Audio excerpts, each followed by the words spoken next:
So do you remember this? This is our organized sales process. And by the way, if you tell me no, that means you haven't been on a meeting in the last 4 weeks, or it means you've been sleeping while on the meetings, because this has been our focus, creating an organized sales process from contact to customer, from customer to client, from client to contract, from contract to close. And we've walked through every phase of this. We've defined it. We've talked about how our base coaches and leads help you get from one base to the next. We've talked about you not being a home run hitter, that the average buyer and seller are in the market now for 24 months before they close. So you can't just swing for the fences. You got to move them from one base to the next. And if this is our organized sales process, then in your development, this is the thing that you are doing. But today I want to talk about what you're becoming. And so we've defined that as the 5 C's. And if you come into my office, and many of you have, I'm a visual thinker. And so every wall I have, I've got a Sharpie, or not a Sharpie, but an Expo, and I've written out some thoughts. And I've been testing this principle for nearly 10 years, and I've discovered that there are 5 phases that you and I go through. And if this is the science, the organized sales process, how many you actually have. You have so many customers and so many we team clients and so many we team contracts and so many we team closes. Then what I'm going to share with you now is really the art. I can't quantify it necessarily for you. You'll have to discover it for yourself, but I'm going to tell you that if you discover where you're at and where you're going, you can break through ceilings of achievement. All of us put glass ceilings on our achievement. And when you understand these 5 C's, you're going to move from what I call entrepreneurial, which is just you being your very best, to now being purposeful. And when you're purposeful, you'll break through that ceiling of achievement. Maybe it's a number of closings, maybe it's an amount of commission, maybe it's the number of hours you work and you want to reduce them. We can show you how to do that through the 5 C's process. You've often heard it said, don't fake it till you make it. I will tell you that's a bunch of baloney. And what I'm going to tell you to do, don't fake it till you make it. I want you to learn it till you become it. I want these things. This is not about what you do. It's about who you become in the process. So don't fake this stuff. I want you to learn it, and maybe you lean on people who know it, and then you become it. And each C becomes that ceiling, and we can help you break through with our leads and coaches and our transaction coordinators to the next level. So what are the C's? Christina, throw up our slide. These are your 5 C's. And as we're going through this, can you think about it? Where do you stand? You don't have to put it in the chat box, but would you reflect on that?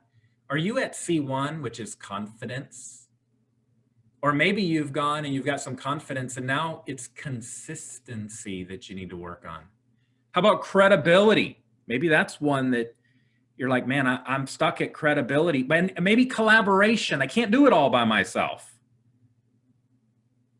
Because you're going to need to go through each of these phases as a professional development in order to reach commission, in order to reach the funding mechanism that you need to fill those items on that vision board that you wrote late last year. So without further ado, let me kind of jump in and let's start talking about confidence. I remember when I first started in real estate, I was in my mid-20s. I had a real estate license and a PhD in DUMB.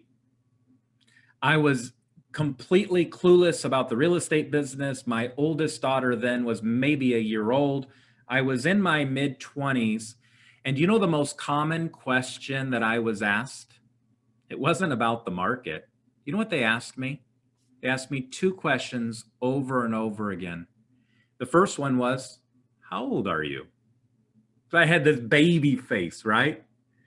which didn't go away until I was in my late 30s, maybe even in my early 40s. Like I had this baby face in my early 20s, and they'd say, "How old are you?" Or they would also ask me, "How long have you been in the business?" Now, when I began to move out of C1 and into C2, guess what questions they never asked me? They never asked me about my age, and they never asked me how long I had been in the business. I created those because I lacked confidence.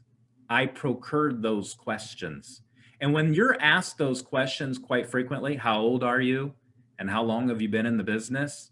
The next follow up statement usually is something like, thank you for your time, right? Instead of where do I sign? It's thank you for your time. And so we want to take this area of confidence. We want to help build confidence in you very, very quick. And some of you are brand new to the business. And I want you to know this is normal. Like you're normal if you don't have confidence. Most common thing we hear from people that join the team, Rick, it's like drinking out of a fire hose. Like, man, I'm just overwhelmed. You got Jared, you got Brian Eisenhower, you got all this stuff, you got our team meetings, you got the Facebook group, and then all the emails. And it's like zip form, SkySlope, MLS. It's like drinking out of a fire hose. And all I want you to do is professionally, I want you to develop from confidence to consistency. One of the reasons why I'm so much an advocate of you, each and every one of you, owning real estate, is I believe that when you own real estate, you will have a deeper level of confidence, whether it's your primary residence or whether it's an investment property. Imagine a restaurant owner who never eats at his own restaurant, or an investor, an investment advisor that never buys their own stocks or mutual funds or their suggested investments, or a real estate agent that doesn't own real estate. So I'm advocating that you put as a priority you owning real estate. You should own it. And you should own both real estate as your primary residence and also as an investment property. You say, Rick, I'm not there yet. Let's work on that. Okay. Let's work to get you there, because the conversation changes when you start talking, say, about investment real estate, and you say, here's how I am, or here's how we are investing in real estate. Can I share that with you? The investor's ears perk, right? So we want you to own real estate. We want you to believe in your product. We want you to live your product. We want you to know and believe in what you sell. And if you're not at that place, we can help you get there. And it'll take some time, and that will be a milestone or a catalyst in your business. And you'll say, Rick, by owning real estate, I'm now a better advocate and I have more confidence in selling real estate. When I talk about confidence, you often are hearing me talk about people that have a lack of confidence. They're brand new to the business and it's so overwhelming. And we want you to have confidence, but I don't want you to be overconfident. I see that a lot too. And people who are overconfident err on the side of arrogance or even prideful.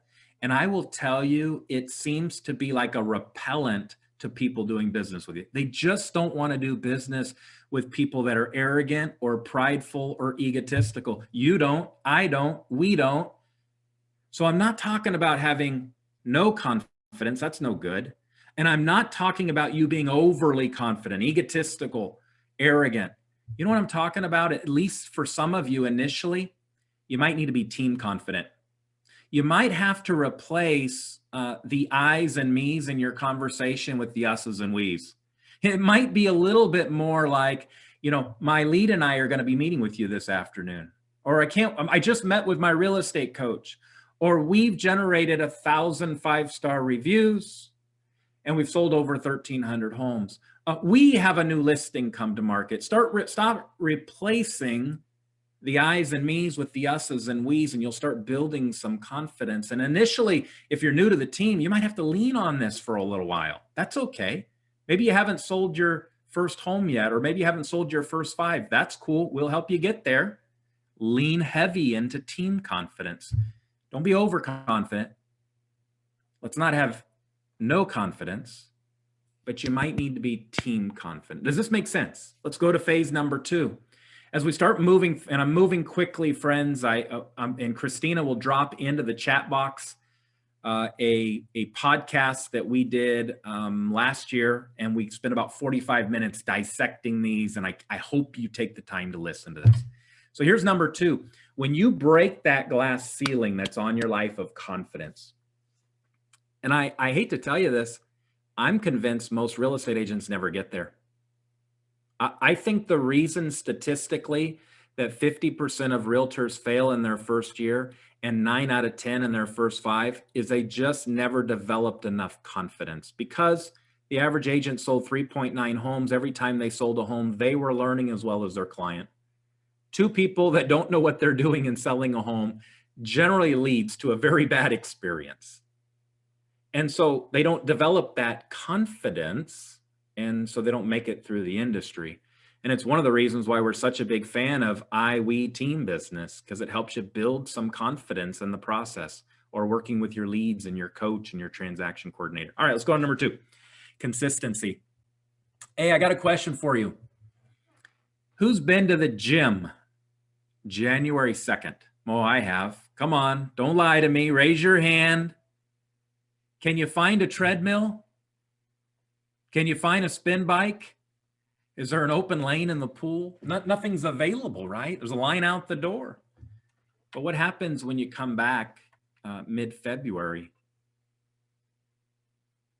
So what did that person lack? Did they lack motivation? No, they showed up January 2nd, but they lacked consistency. They lacked consistency just to stay the course. I'm convinced, you want to know the secret to our industry, the secret sauce, if you will? Get up in the morning and do it all over again and keep at it. And don't do it for a month or for 6 months or for a year. Do it for 3 years and 5 years and 7 years and 10 years, and you will build a momentum where your goals and your dreams are fulfilled. But it doesn't happen overnight. And most real estate agents, they lack the consistency. They only do it as long as their bills are paid. And the moment the bill's paid, they stop lead generating, and then they don't have enough income next month for the bills that will also be due. You don't have to be that way. Stay the course, stay consistent. Let me ask you a question. Can you expect a robust retirement if you're not consistently contributing to it? Say no. Could you expect a healthy body if you're not consistently exercising? Could you expect a car to go 200,000 miles that doesn't have consistent maintenance? Like, none of them exist without consistency. The same is true in real estate. See, for most real estate agents, it's a roller coaster ride. Lead gen, lead gen, lead gen. Finally have a customer, I have a client, I have a contract. And what did I stop doing? Lead generating. I finally close and I turn around and I have no clients. They're all gone because I was so busy working with my clients that I forgot to go generate new clients. Stay consistent. If you think about it, the roller coaster ride makes it very difficult to budget, because one month you could afford a brand new Mercedes, the next month not the gas for that Mercedes. Honestly, it's an emotional roller coaster ride. And I'm encouraging you to stay the course and to make it through longevity. You don't want to have those extreme highs and those extreme lows. Now, success is not a flat line. It's not 10% growth every year. There is some adjustments. I'm just saying, take some of those wide spreads out of it, those wide margins, and create some consistency in your life. The Pareto principle says that we ought to focus on the 20% that generates 80% of the results. Do you know where that came from? He was an Italian economist that evaluated land in Italy, and he discovered that of the land that exists, 20% of the land created 80% of the crop. I'm going to tell you that principle is very much true in our business. So when it comes to consistency, you don't need to be a person of discipline. I'm up at 5, I'm in bed at 10, I do this regimen. I'm not that person. But you will need to be a person of select disciplines.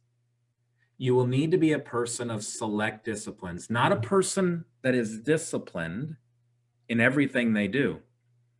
You need to be a person of select disciplines. And I would argue that there are 3 select disciplines that 90% of you on the call need to focus on. And your 3 disciplines, everything else is not a priority until these 3 things are done. Number 1, you got to generate new customers. Number 2, you got to convert those customers from customer to client to contract to contract to close. And number 3, you got to deliver the kind of experience while working with those customers and clients that they're excited to tell a friend about. If you follow the 80-20 rule and you did that 20%, you would have 80% of the results. Can you do that consistently? Don't be a person that's disciplined. Okay, I'm gonna get up at 5 today and I'm gonna go to bed at 10 o'clock and I'm gonna do everything I need to do. But be a person of select disciplines. By the way, this works in about every area of life, doesn't it? There's 1 or 2 things in each area of your life that are catalysts. You do those well, and it takes you to the next level. There's a lot of things that are distractions. And I would tell you in this business, doing those 3 things are the game changer. I'm convinced that people can pretend to care, but they can't pretend to show up. So show up to our team meetings, show up to your group meetings. This meeting, even here today, was several weeks in the making, maybe even several months. I said, this is what I want to conclude the organized sales process with. We're going to prepare to make sure that you've got the best information I can deliver to you. But you can pretend to care, but you can't pretend to show up. So be here. Thank you for being here. Join your group meetings. Like you can pretend to care there, but you can't pretend to show up. Show up to those group meetings. By the way, we got 2 great bookends in our life or in our schedule. Monday morning, Monday Matters. Many of you join us for encouragement and prayer and support. And, we encourage one another Monday morning. And Joe leaves you on Friday with momentum. And these are 2 great bookends that make sure you start the week right. You can pretend to care, but you can't pretend to show up. I'm also convinced that you can pretend to be productive, but you can't pretend to be profitable. So your lead measures that we've defined, and you know exactly what those are, right? The lead measures that we leverage our attention on, the pathways, those are the activities that if you do them, you will be profitable. It's just a matter of time. All right, I got to move on. Some of the things that you can look at in consistency is we're going to start rolling out open houses. And Brian, I'll talk to you just briefly about that now. I am super pumped about that. Just last week, we saw the California Association of Realtors, COVID, state of California, release the ability for us to do open houses. We are working diligently on creating power open houses for you that will be highly leveraged and highly impactful, and yet still staying in compliance with COVID. Did you know that prior to COVID, open houses were 15% of our sales? Well, we shared $4 million in 2019 of commission.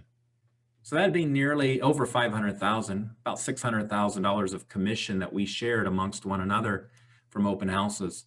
I'm excited that that's rolling back out. This time we want to do it even more efficient and even better. So we'll be rolling that out. Stay tuned. I have a lot to share with you as we dot the I's and cross the T's and give you great guidance and direction. Christine, I got to move to credibility. All right. We make this business far more complicated than what it is. Do you realize it's as simple as this? When people think of real estate, do they think of you? If you and I were to talk about a soft drink, my guess is you would say Coke or Pepsi. On the top of your mind, a couple of you might say RC Cola. And the reason why you would say Coke or Pepsi, well, because you go to a stadium and what signs are everywhere, Coke and Pepsi. They've built mind share. In your mind, when you think of getting something cold to drink, you might think of a Coke or a Pepsi. When you think of an energy drink, you might think of a Red Bull. When you think of making a copy, you might think of a Xerox. When you need to blow your nose, you might think of a Kleenex. These are all brands, and they've built mind share. And when you think about real estate, does your sphere of influence think of you? That's what happens when you're consistent. Consistently at an open house, and maybe Saturday morning you're on your phone and say, hey, it's me, and I'm at another open house that our team has.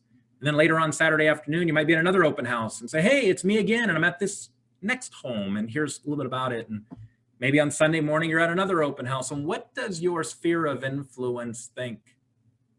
Wow, this person's wildly successful in the business. And when they think of real estate, they think of you. When you take Christina's posts and you share them and you add a question to them and create a conversation. And then when people think of real estate, they think of you. And the next thing you know, you got a text or a Facebook message, hey, I'm thinking about selling my home. Can I connect with you? It's that simple. See, I'm convinced it only takes three things for people to hire you. They've got to know you. When they think of real estate, do they think of you? Number two, they got to like you. What's interesting, in all of the modern era today with all the reviews, there's still a part where people say after a meeting, I like them. I think I want to work with them. They got to know you. They got to like you. And number three, they got to trust you. And not trust you in their home, but trust you with their home. You understand what I'm saying? Trust you with their future home. And if you're new to the business, then once again, you're going to replace those I's and me's with us's and we's, and that'll give you that confidence, and that'll give you that consistency and that credibility. And you can say that, hey, we've sold over 13 homes, or we're Dave Ramsey's endorsed local provider, or we have a new listing in the market. And all of this will help build credibility for you. So when people think of real estate, they think of you. All right, let's go to C4. Do you see the developments? Okay. Are you thinking through, am I a C1 or am I a C2 or am I a C3? Are you kind of jotting down some questions for your coach? Coach, how do I get from C3 to C4? Lead, how do I get from C1 to C2? Number 4, collaboration. We can go fast by ourselves, but we go far with others. Nobody succeeds alone. Nobody's a Superman. Nobody got there by themselves. We all work in collaboration with one another. Now, I want you to think about it this way. In the real estate business, we often think of independent contractors. We chose the model of a team because just being independent or all by yourself or a solo agent is a very lonely place to be. And yet, somebody who's dependent is unhealthy too.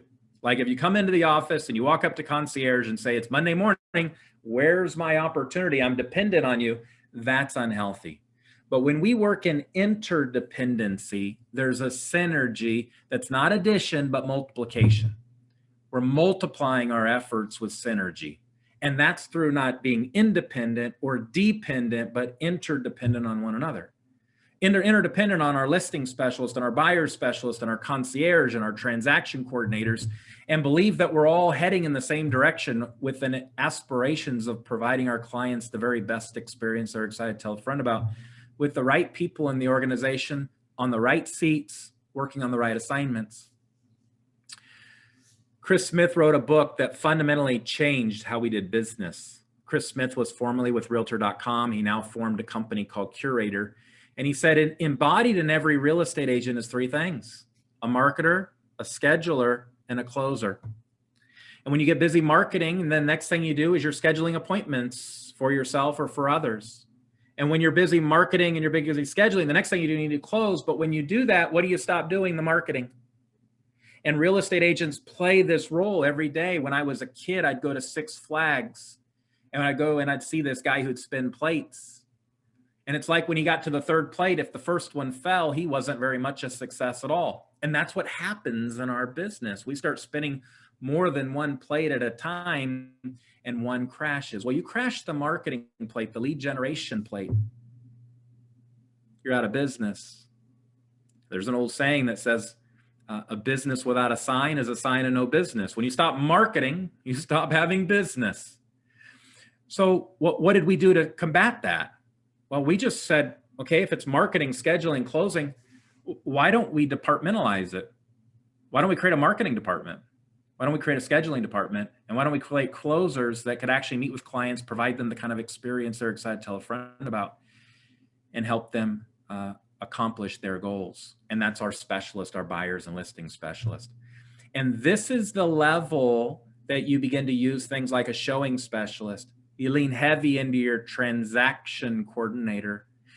Initially, you lean very much into your lead or your coach. How do I improve? How do I leverage? You generate 3 times the amount of business by not just having I business, but I, we, and team.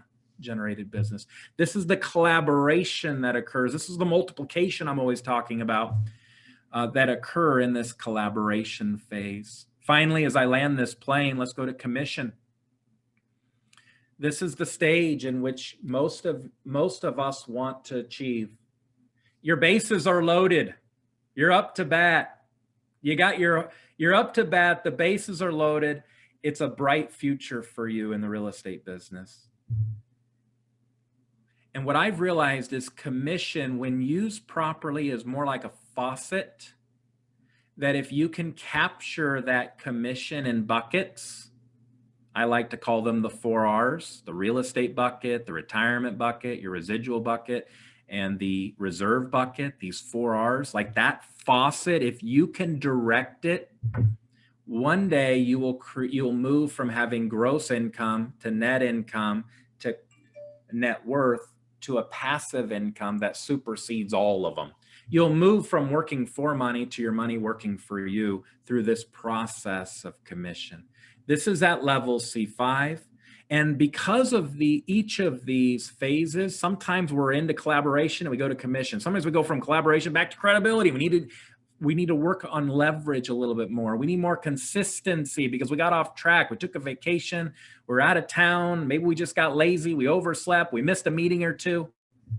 Like sometimes we go back and forth between these steps. If I were to create a metaphor, we use the base metaphor as we looked at the art of this business, the contacts to customers, the customers to clients, clients to contract. Let's look at a metaphor that might describe this development for you, and I'll wrap it up with this. Christina, take me to my final slide, if you will.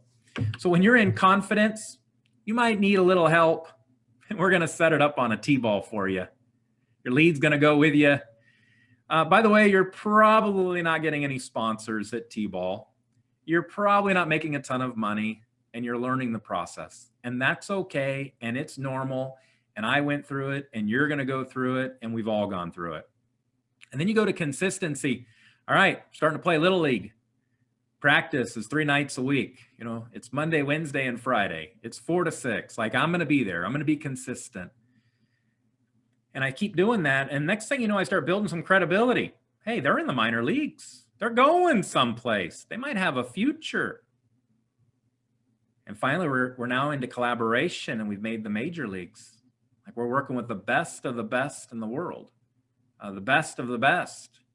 You're highly compensated. And some of you are going to reach commission. You're in the Hall of Fame. You've done what other people didn't think was possible. You've accomplished what you didn't even think was possible. You realized your potential was far more than what you ever thought you could accomplish. And that's in the Hall of Fame. And you'll help other people line up that ball on a T-ball and move through this progression. These are the 5 C's of professional development. It's not what you do, but who you become in the process that matters.